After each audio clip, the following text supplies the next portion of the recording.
fast, sitting here praying that this night's gonna last. You got it all on tap, I'm loving your vibe, always have your back. We like all the same tracks, listen all night in the sheets all black. Salam sejahtera Malaysia, selamat datang ke channel Fels Lifestyle. Tuan-tuan dan bapak yang amat dihormati semua, baru-baru ini kita dikejutkan dengan satu isu yang melibatkan bekas Menteri Kewangan Tun Daim Zainuddin dan juga ahli keluarganya, termasuk istri dan anak-anak Tun Daim Zainuddin, berkaitan dengan pengisytiharan harta dan juga berkaitan dengan pendakwaan terhadap istri dan Daim Zainuddin sendiri. Satu artikel daripada FMT, keluarga Daim cuba batal tuduhan jenayah. Keluarga Daim Zainuddin mahu meminda permohonan memohon semakan terhadap siasatan SPRM.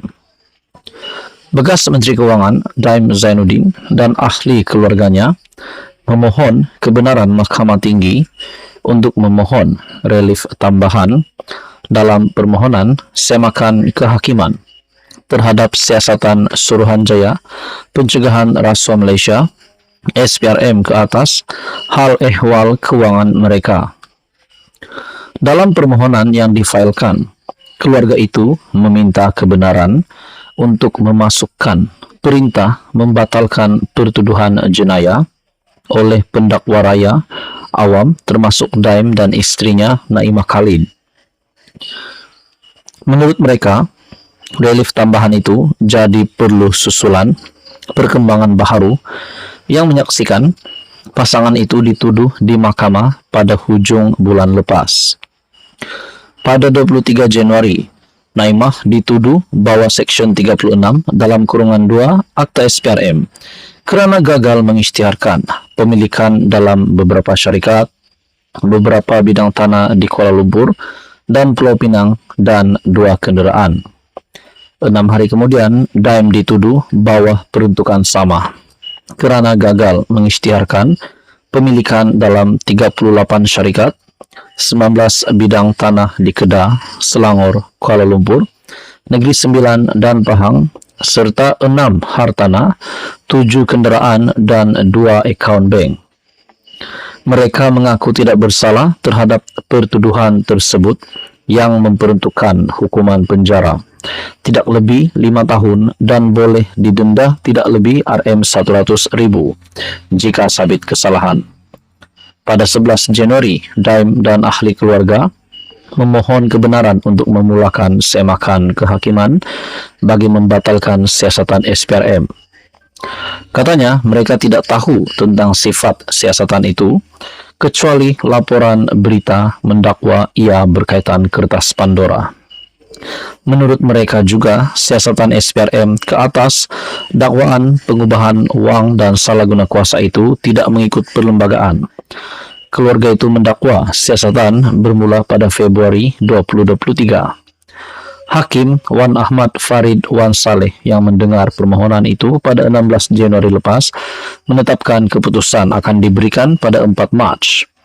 Pada pendengaran itu, Peguam Kanan Persekutuan Samsul Bol Hasan yang membantah permohonan itu berhujah Mahkamah Persekutuan telah memutuskan bahawa pelaksanaan kuasa oleh badan penyiasat tidak boleh disemak oleh mahkamah.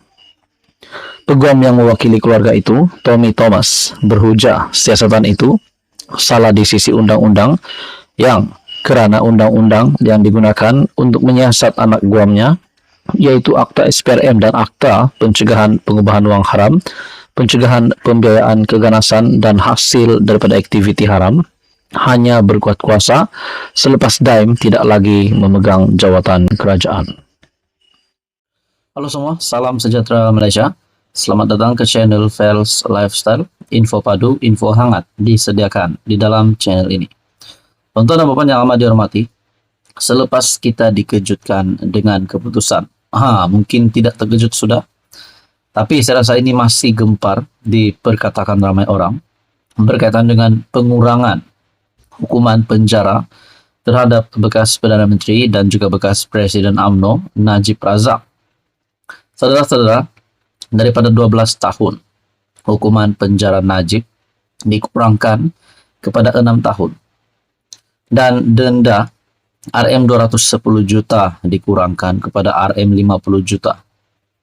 Nah, saudara-saudara, selepas keputusan ini disahkan oleh pihak-pihak yang resmi, di mana Najib dikurangkan hukumannya, mesti banyak yang gembira, tetapi dalam masa yang sama ada juga yang tak puas hati.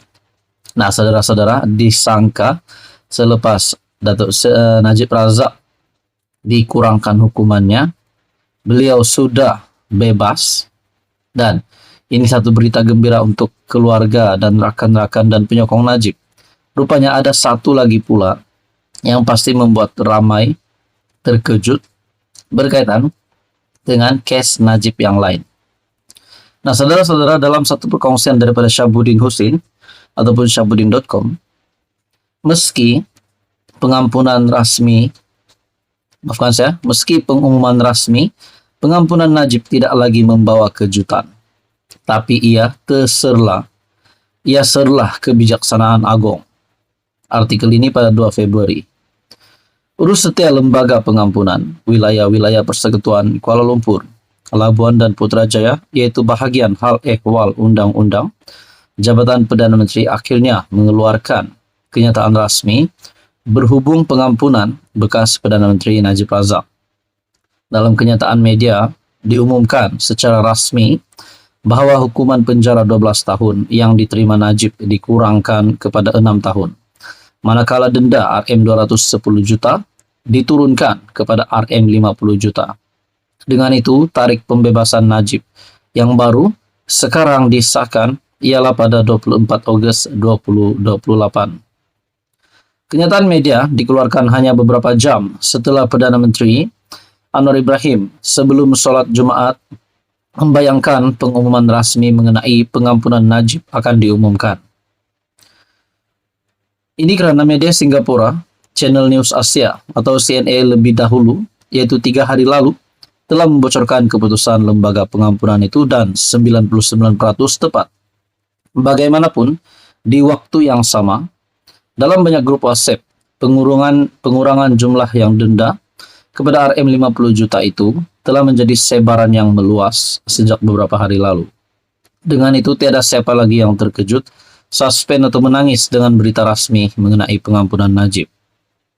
Dengan keputusan lembaga pengampunan, harapan dan kepercayaan sesetengah pihak bahwa Najib akan dibebaskan serta boleh kembali aktif dalam politik serta-merta ternyata tidak menjadi kenyataan. Najib kini hanya dikurangkan hukuman denda, tapi perlu terus berada di penjara Kajang untuk menghabiskan tempo hukumannya. Di sebalik barangkali masih ada pihak yang tidak puas hati dengan keputusan tersebut. Tetapi jika diteliti dengan lebih mendalam, inilah keputusan paling bijaksana yang diserahkan oleh Al-Sultan Abdullah Riayatuddin Al-Mustafa Billah Shah selaku dalam tugas terakhir Baginda selaku yang di-Pertuan Agong ketika mempengerusikan mesyuarat lembaga pengampunan itu. Nah, saudara-saudara, berdasarkan amalan atau convention, pengampunan penuh hanya menjadi pertimbangan setelah seseorang itu menjalani sekurang-kurangnya 1/3 atau separuh daripada hukuman penjara yang diterima. Selain itu, Najib juga masih berdepan case lain lagi yang sedang dihadapinya di mahkamah berkaitan skandal 1MDB. Tentunya tidak cantik kelihatan, malah mungkin dipersoalkan. Jika beliau diberi pengampunan penuh dalam kesalahan berkaitan SRC International, anak syarikat 1MDB, tetapi kemudian perlu terus pergi ke mahkamah untuk menghadapi perbicaraan lain berhubung induk 1MDB sendiri. Bagaimana jika dalam case lain yang sedang dihadapi perbicaraan itu, Najib nanti didapati bersalah, juga akhirnya sama seperti case international. Takkan 2-3 kali beliau hendak diberi pengampunan.